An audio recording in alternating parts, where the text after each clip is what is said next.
Good afternoon, ladies and gentlemen.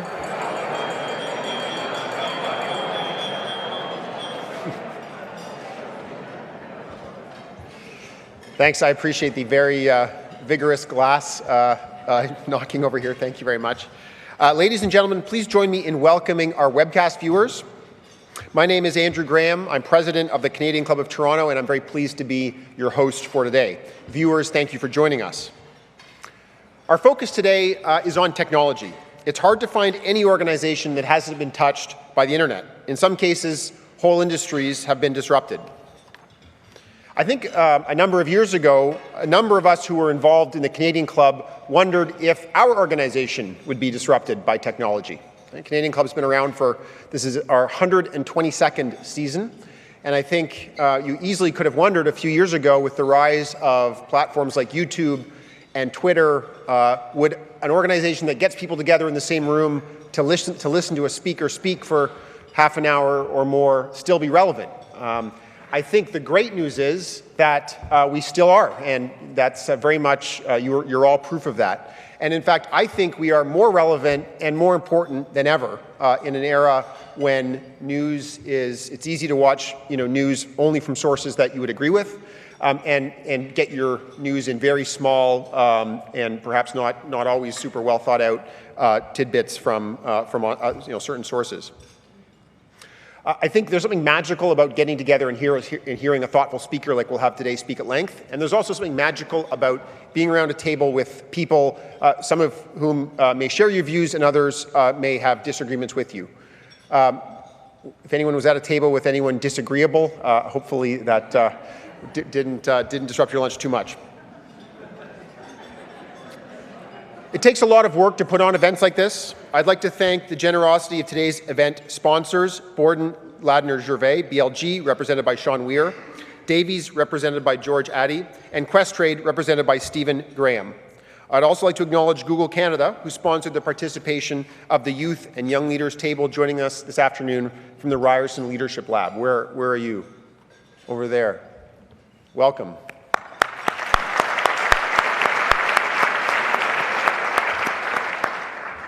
Now it's my pleasure to introduce our speaker.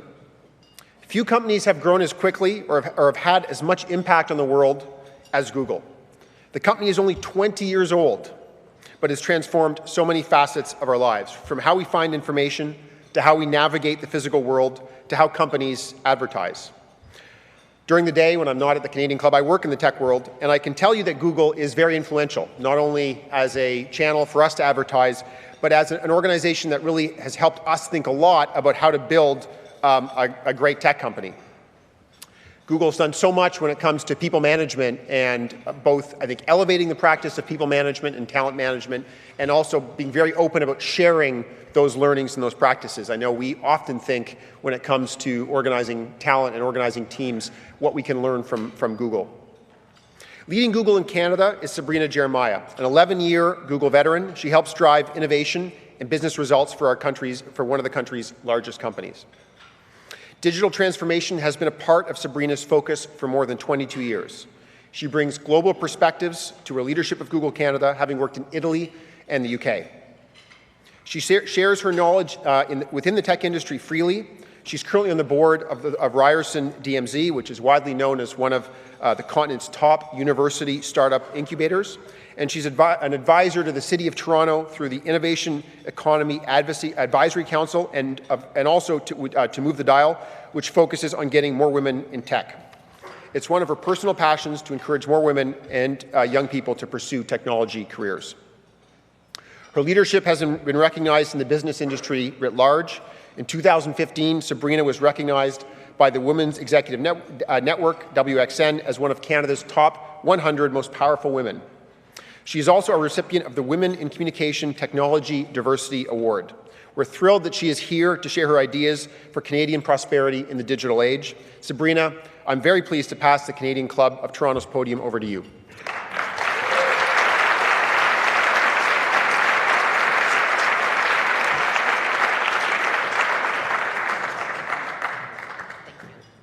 All right, hello everybody. Nice to see everybody. And there's so many familiar faces, and I'm really, really delighted to be here. I really am. So there is a lot happening at Google in the technology space more broadly these days, and it's generating headlines.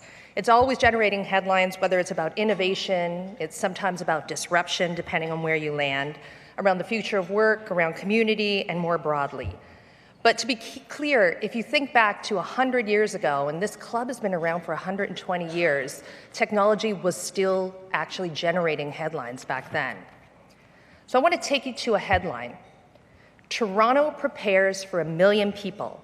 The Bloor Street Viaduct will be built. Technology. It was 1913, and this was in a local newspaper called Toronto World. And this bridge, it was controversial, and it was in small part for this really little unorthodox feature, you might know it today, the addition of a lower deck for a future subway line. And here's the thing that made this really controversial at the time, is that Toronto wasn't going to have a subway system for another 30 years. And it would be more than half a century before subways would actually roll across that bridge.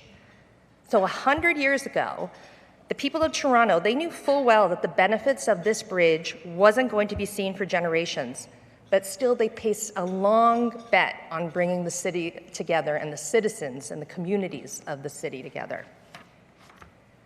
So today, when we look at Canada, we face the same challenge, we face the same opportunity, but I would say unprecedented, even bigger opportunity. Because how do we lay our tracks for the next big bet that puts Canada and Canadian prosperity and community at the center, knowing that sometimes these bets on the future, they're hard, right? That was hard 100 years ago to lay that bet, and it's even harder today. Because our prosperity in the 21st century, it depends on a similar long-term investment. But it's not an investment like 100 years ago of steels and lattice and concrete. The investment that we need today is in skills and education. And what was an engineering challenge 100 years ago, today it feels a bit more like an existential challenge. Because let's face it, there's a growing concern about the role that technology plays in our lives. So I was in a cab the other day, and I told my driver, because I chat to cab drivers a lot, and I said, you know, look, I'm going to this conference. It's on the future of technology. He literally turned to me, and he looked worried, and he said, I fear that I'm going to be left behind. So at the same time, I'm talking to CEOs of large multinationals, of Canadian companies every single day, and they're worried that they're going to be left behind because they can't find enough smart, hardworking, adaptable, skilled workers. I mean, talk about a paradox. So this anxiety that we hold about the future, it's real and it's uncomfortable. And I'm the first person not here to tell you not to be uncomfortable, because change is absolutely unsettling. But what I do want to say is that it's okay to be at ease and to have a little bit of discomfort. Because my greatest fear is that the discomfort with change, that turns into paralysis. And then we don't pick up our tools. We don't learn how to master these tools. And then those bridges of tomorrow don't get built. And that's when we really will be left behind. So what's all this anxiety about? Well, I think it's about two things. I think it's about the scope of change, and I think it's about the pace of change as well. So 90% of Canadians use the internet, and I doubt that anybody in this room needs to be convinced about the vast benefits of the internet on Canada, on you as an individual, and on businesses. But it's good to hear a couple of numbers just to fully understand it. And at Google, we wanted to get a sense of this, so we partnered with Deloitte to do some research on our own economic impact. So in 2017, Google's search and advertising tools helped generate between $10.4 and $18.5 billion. And this is economic activity for Canadian businesses. That translates to somewhere between 112,000 and 200,000 jobs. That's just Google's impact. That is just Canada. And back in 1998, 20 years ago, we were celebrating our 20th anniversary this year, we indexed about 2.5 million websites. The staggering amount that's indexed today is 2 billion. So the scope and the pace of this change, it's absolutely dizzying. And you know, I'm anxious too, but I'm particularly anxious that Canada is going to be left behind. Because these benefits, the benefits of these advances, they are really, really relevant to Canada. We have this small market. We're roughly the size of California, and we're spread over this giant landmass that's the size of Russia. And the internet is made for this. It's designed to overcome this challenge. It solves for distance. It solves for density. It allows for every single company in Canada to be a global company. That's a huge opportunity for every business person in this room. But Canada's not yet taking full advantage. We are not leveraging the opportunity of the open web. We have the smallest tech sector in the G7. Not even 1 in 20 out of our businesses are set up to export beyond our borders. And nearly half of Canadian small businesses, folks, they don't even have a website. So what do we do about this? So the piece I want to deal with is really focused, and it's on skills, because that's where I think we have an urgent need, and that's where a solid investment now is going to have the biggest payoff in the future. Because jobs change, but skills migrate. So I visited my dad the other weekend, and he unearthed a copy of my very first CV. It was actually yellowing, and it was on one of those dot matrix printers, you know, with the edges that are kind of a little bit surrogated. And I was 13 years old, and one of the jobs that I had listed was I had part-time work at an ad agency. So under the skills for that job, I said, oh, the types of skills I had were secretarial work, I renovated, I collated direct mail, I even cleaned a couple of toilets. And the job that I have now, that didn't exist when I was 13 years old. So back then, it would not have been possible for me to have imagined standing here today and the skills that I would need in this role. And it's not just me, it's everybody, right? According to the World Economic Forum, 65% of children entering primary school today, they're going to be ending up working in jobs that don't even exist today. So let's put some context around that. The Canadian economy is on track to add 2.4 million jobs in the next 4 years. But virtually all of these jobs are going to require a different mix of skills than the workplace currently demands. It's that paradox again. So while I'm talking to you, one of my colleagues is talking to a bunch of bank tellers about change. So think about how you banked many years ago. You would drive in your car to the bank, you'd have your little passbook, you would go in and you would do a transaction, apply for a a mortgage, and then you would go home. Well, today, the majority of those transactions, where are they happening?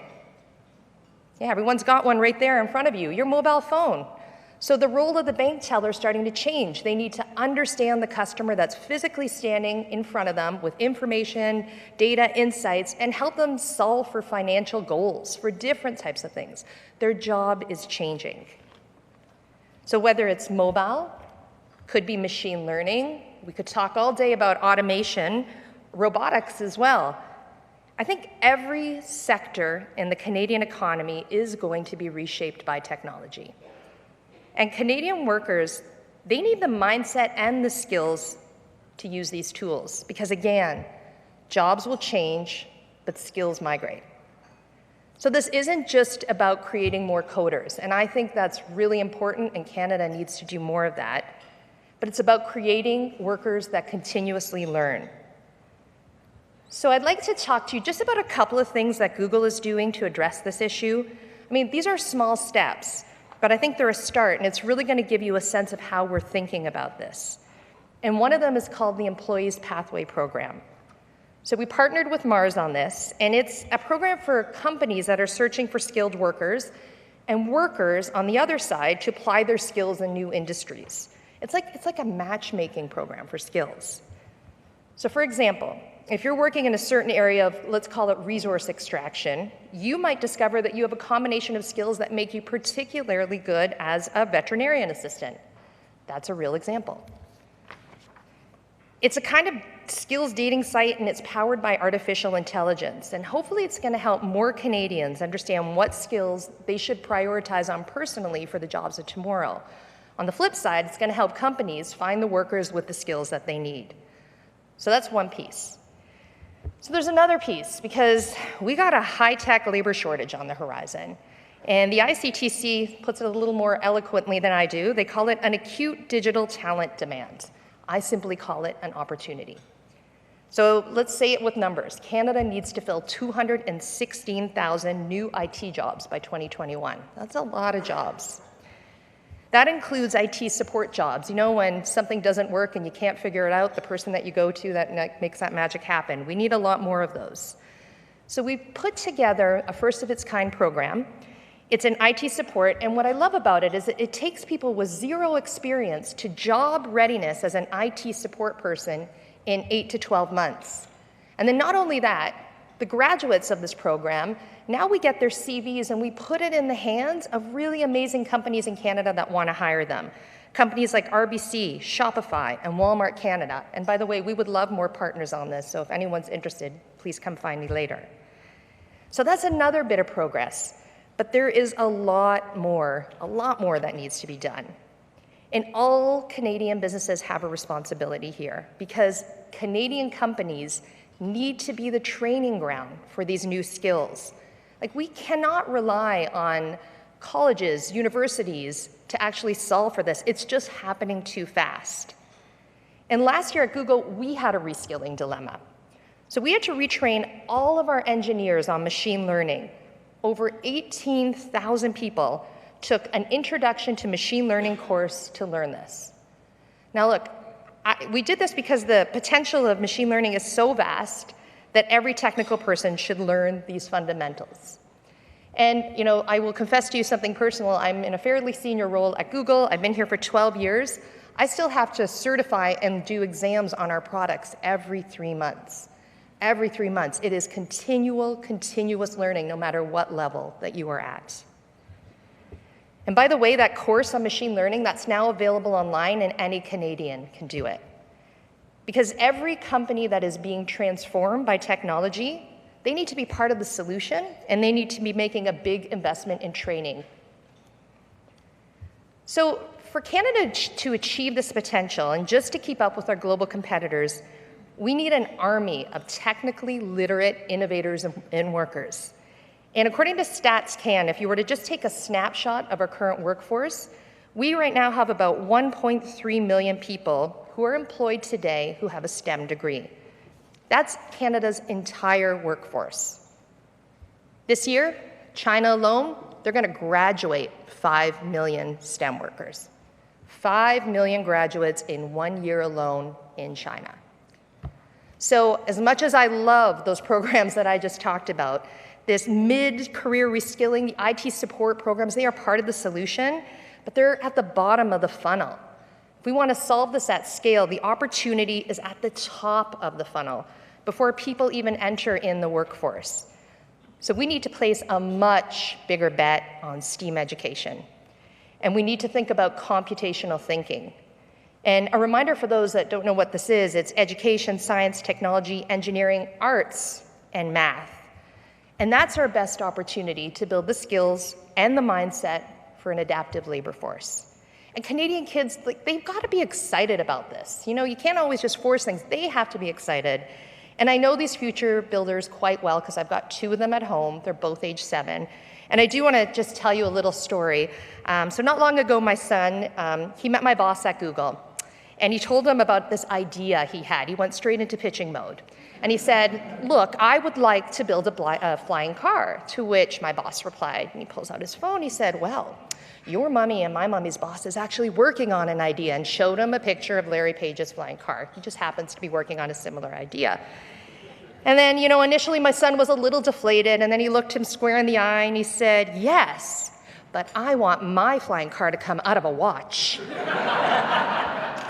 So my point is that you're all going to have to sign NDAs right now, right? Okay, so they're all at the door.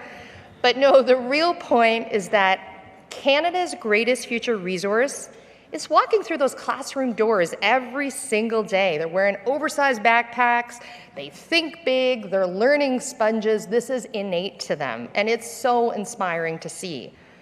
So it has never been more critical that we're going to give our kids the tools that they need to become the technology builders of tomorrow.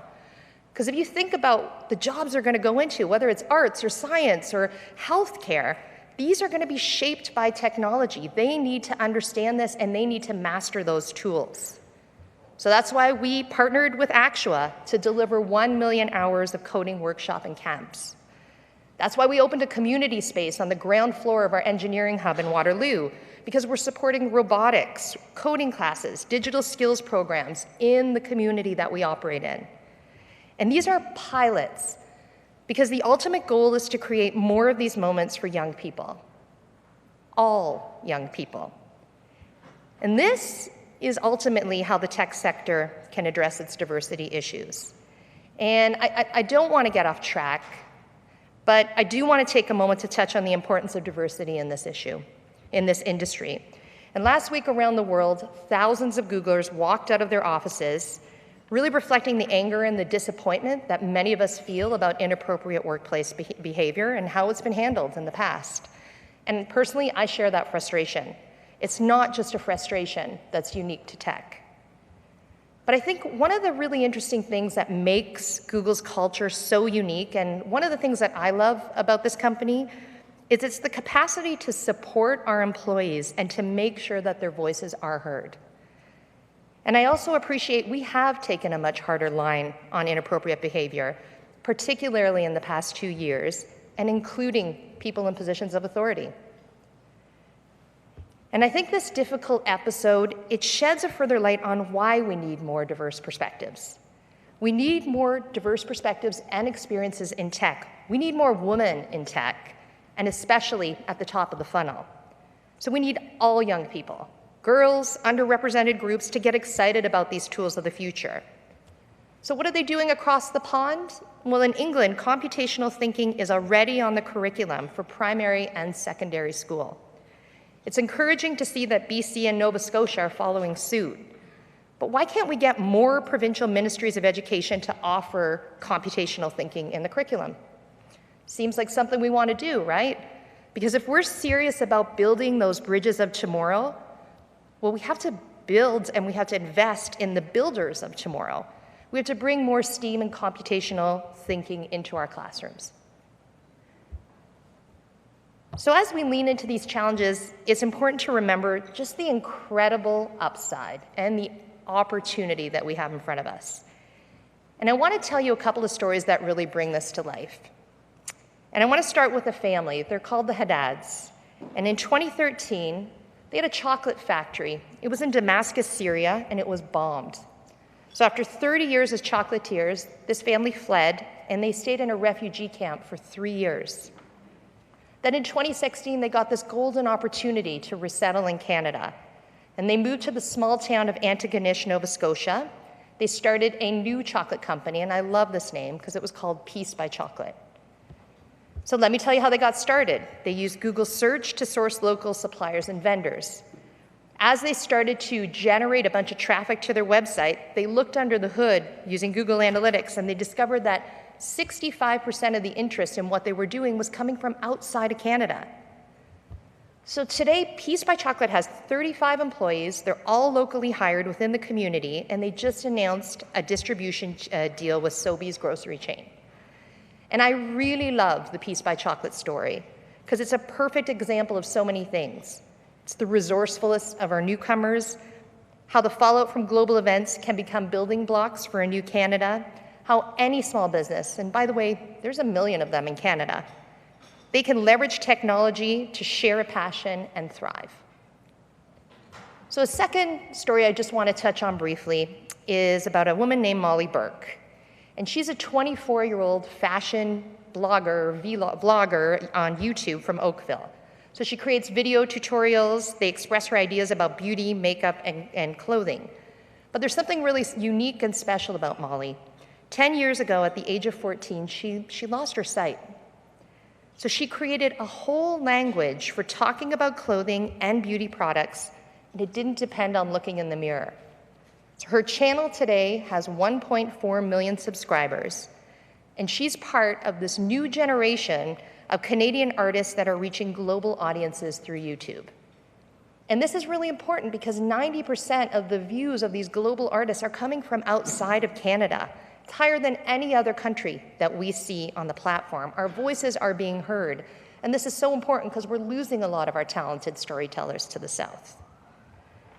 And Molly's story is a perfect example of what I'm talking about here today. The incredible potential that technology offers to everybody. if we have the skills to take advantage of it. But it's not just about skills, it's also about mindset. And I want to share one last story about Dr. Riaz Qureshi. He's a 46-year-old family doctor, and he hails from Karachi, Pakistan. He moved to Canada 2 years ago with his wife and his 2 sons. So when he got here, his plan immediately was to recertify his medical credentials for Canada. But money was tight, cellular plans were expensive, and he didn't have time to study because he was basically going to work every day on a long commute. But then Dr. Qureshi, he discovered the Wi-Fi hotspot program at the Toronto Public Library. It allows you to check out a device. It basically looks like a hockey puck. And the beauty of it is that it just gives you access to the internet wherever you go. That allowed Dr. Qureshi to take the internet with him for free on his long commute every day to study for his medical exams. And fast forward now to today, Dr. Qureshi has been recertified. So, Google played a small role in this history and this story because we helped to bring thousands of Wi-Fi hotspots to libraries around the Americas. But the real hero in this story is Dr. Qureshi and the Haddads and Molly. Because this isn't just a story about the potential of technology.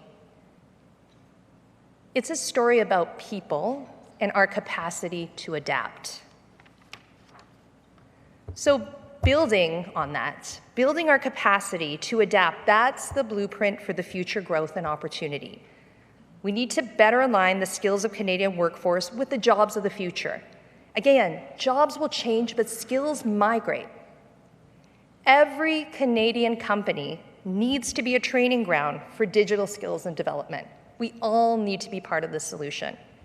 And then we need to widen that top of the funnel, those idea generators of the future, the pipeline of STEAM talent coming out of our school. Because we need to make sure that no Canadians are being left behind.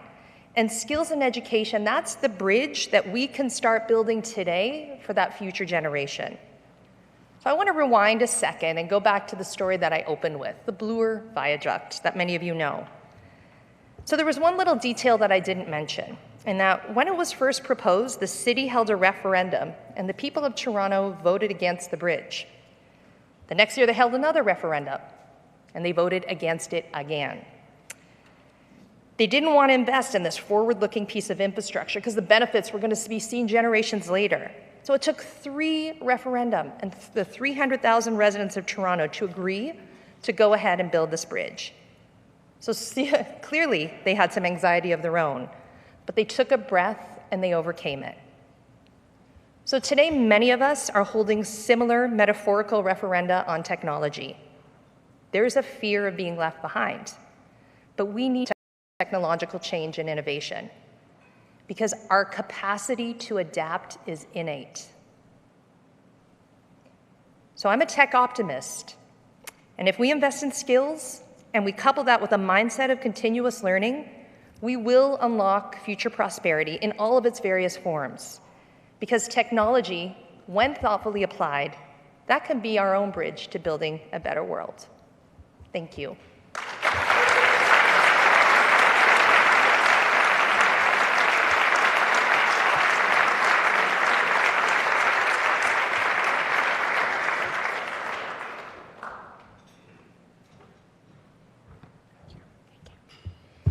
Yeah, please. Thank you for your very thoughtful remarks. We'll do a proper thank you in a minute, but first we've got, I think, a bit of time for Q&A, so we'd love to ask some of the questions that we've received. Maybe the first one really touches on an issue that I think is talked about quite a bit in the Canadian technology sector. I mean, you made the observation that there's a shortage of many skills, and you do obviously a lot in your personal life to promote Canadian tech. What's the right way for us as a country to think about the right mix between global companies coming here and setting up operations versus growing, local companies? Is there sort of a tension there, or how should we think about that? I mean, I always look at things as systems, right? We want to create a place where lots of people will learn in different places, and jobs change, skills migrates, but there are not many people who stay in the same company for 20 to 50 years anymore.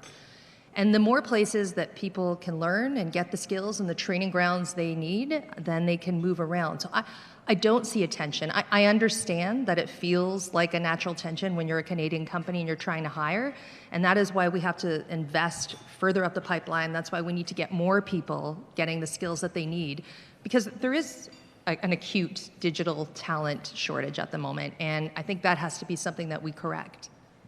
Great. A question about one of the comments you made about the need for more diversity and getting more women in at the top of the funnel. What are some things that maybe you can say more about that, and some things that we can do as a sector and as a country to do that? Yeah, this is something I'm passionate about, and there's a stat that is upsetting. We did some research in the US. 1% of high school girls are interested in computer science. So I talked to educators across the country about this, and anecdotally, it's probably maybe a little better, but a little bit on top of 1% is not great. So it has a branding problem. Like, girls just don't see themselves in this future, and I think what they don't realize is it's going to shape everything. If you want to be an artist, if you want to be in healthcare, if you want to be a teacher, these are just the tools of the trade of tomorrow. And what we have discovered unpacking what does get girls jazzed up about this is its role models. So every single one of you in this room talking to girls about it, showcasing more role models. It's lots of experiences in and outside of school. So coding camps, et cetera, are great, but we actually need this inside the school. And it's just giving them the confidence and to try it on over time, and just not think that this is something that excludes them. And it's really, really important that we do this for girls and for all underrepresented groups. That's great. A question about the idea of being comfortable with discomfort and how we help people, especially maybe already in the workforce, do that. So, I mean, maybe the best example was what would you say, or what did you say to the taxi driver who talked about the anxiety of being left behind? I listened. I mean, these are all very personal stories, and I think what the interesting thing is about this discomfort is we feel it as workers.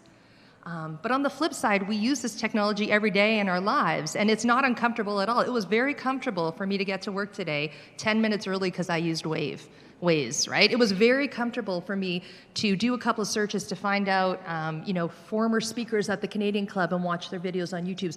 So all of us are using it, and I think the tricky thing is that our people that we're working with, like our customers, our consumers, their expectations are really, really high, and it's set by these things that they're doing every day, like Google searches and using Waze. And then they turn to us as companies, and they want us to have the same level of digital savviness, and we're not there yet, right? And that's, I think, where the big disconnect is. Okay. What about the role of skilled foreign workers in meeting the skills gap that you talked about? I mean, that's fundamental, and we have got to continue to import talent, and I know there's a lot of discussions around the USMCA around that, and that is important that we keep that. But it's also important that we untap the Dr. Qureshi's and the other folks coming here, the Haddads from Nova Scotia. Like, these are people who came, and they didn't necessarily have those digital skills, especially the Haddads, but they became digital marketing experts to run a chocolate factory that's now a global business. And I think that is really inspiring, and it's a big opportunity for us to untap more.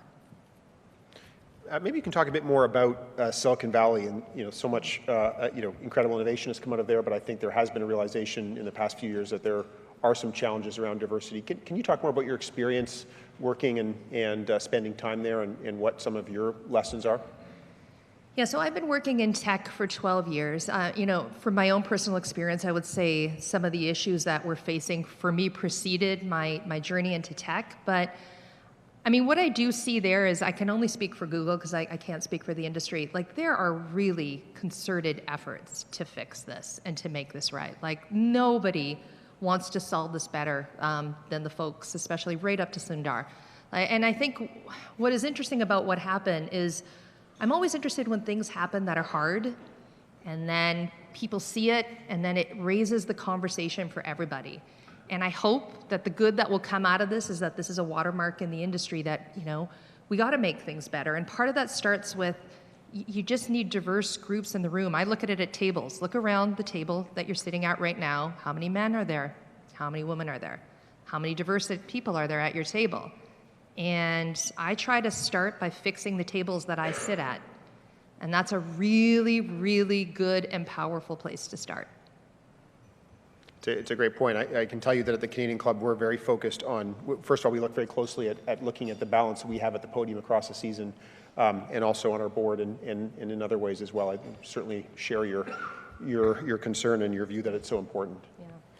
Yeah. Look, I think we've covered maybe a lot of ground here. Maybe one last question about what companies can do. So you said that companies need to be training grounds for skills. What, for a company that's not perhaps as well resourced as Google, or maybe a company that's not in the tech space, what's the right message for companies like that? Yeah. Well, I mean, I think that's just such an important, I know it's a nuanced point, but sometimes I think, you go back to like 20 years ago, you graduated, you were an accountant. That was your skill set that you just grew over time, and that was it. Maybe you went a little deeper in an area. It is not like that. The skills that I had 10 years ago migrated every kind of year, and they continue to migrate every year. And so I'm only getting the skill migration opportunity and learning opportunity because I work at a place that makes it a priority. And I think that a couple of things. I think every company, big and small, and I want to start there, like the CEO should care about what the skill development plan is. They shouldn't be left to some kind of corner and dark room in HR to kind of figure out what the skill development plan. And they should ask, what does digital training look like? What are the skill shortages that our company is looking at? We've got a skill shortage in Canada right now on data scientists, and it's a bit of a fun debate that I have with some of the other CEOs in the industry that we will all be putting out competing offers to these folks. But we just need more of them, right? We need more people that are interested in that. And then for the companies that are smaller, and that was your original question, I mean, there are so many great resources out there. I mean, I mentioned a couple, but the machine learning course that 18,000 of our engineers did to learn about the fundamentals of machine learning, it's available for free online for anybody. You can all leave this room and you can all lock yourself in a room and do it. Couple of hours, right? And that's the beauty of a lot of the learning. I think we're going to look back at this period and we're going to figure out how learning has changed. And I think it's going to be a combination of just doing things on your own on an online course, coupled with in-person interactions, coupled with cohorts, practicing, putting it on, getting feedback.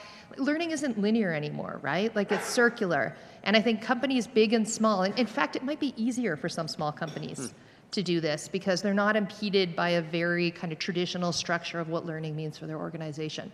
And the tools are there. They are definitely there. I'm just going to sneak in one last question because I think that was a really, really interesting answer. And just sort of, I guess, pivoting from there to what you talked about earlier and your two kids who are 7. For the parents in the room, are there any, how should we be preparing our kids for the future? Oh, I think about this a lot. And there's a lot of news right now about parents in Silicon Valley not having screen time for kids, right? So I'm very thoughtful about screen time with kids. And I like to think of their screen time as creating, not consuming. So I'm happy for them to spend an hour on coding or doing something, but I'm less excited about them sitting there and just, watching or playing a video game. But I do think our school system is really good at creating collaborative, creative thinkers. And that's why that A in the STEAM is important. So if I were to dream for my kids what I would like them to do, I would like them to be amazing at the arts. I am hoping that they will pick up my husband's musical talents, because I have none, and become super musical. And then on the flip side, really ace those maths and science and just unlock the love of learning those because they see how that interacts. And I think that whole continuum of that's where you get the really interesting ideas and the real opportunities. We can't let go of the arts. We have to build the others on top. That's great. Well, look at that. Thank you so much for covering a lot of ground with me up here. Really appreciate it. All right, thank you.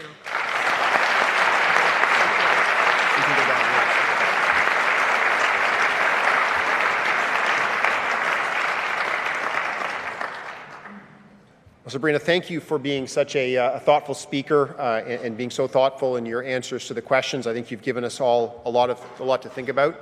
I cross the Bloor Viaduct every day from where I live, coming downtown, sometimes on top, mostly on the bottom. And I'll now really, I guess, have a lot more appreciation for that. I think, I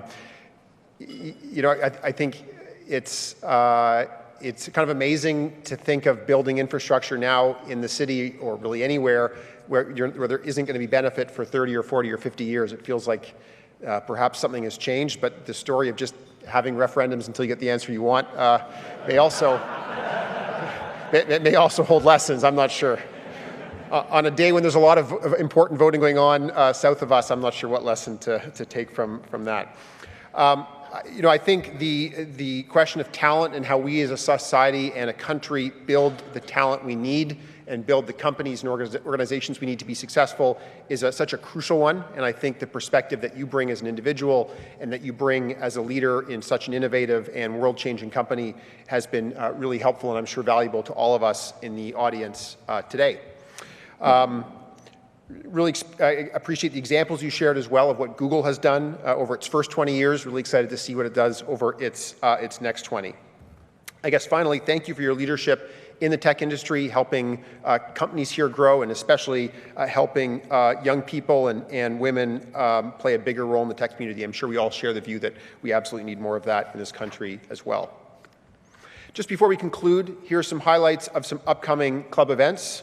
Tuesday, November 13th, Marianne Turk, the National Football League's Chief Operating Officer, will join us for a talk about the league's resilience. Really interesting time to be hearing from the NFL. And finally, on Thursday, November 15th, we welcome a dynamic panel with Jim Balsillie, Louis Tetu, and André Lise Méthode speaking to Canada's innovation strategies in the 21st century. I think they'll be talking about many of the same issues that we heard about today, and I think we'll have a very interesting perspective as well. So if you've enjoyed today's discussion, that one may be very relevant as well. Just before I close, allow me to thank today's event sponsors again, Borden Ladner Gervais, Davies, and Questrade, and also would like to thank MediaEvents.ca, Canada's online event space, and VVC for live streaming today's event. Thank you for attending. Sabrina, thanks again. We look forward to seeing everyone again soon.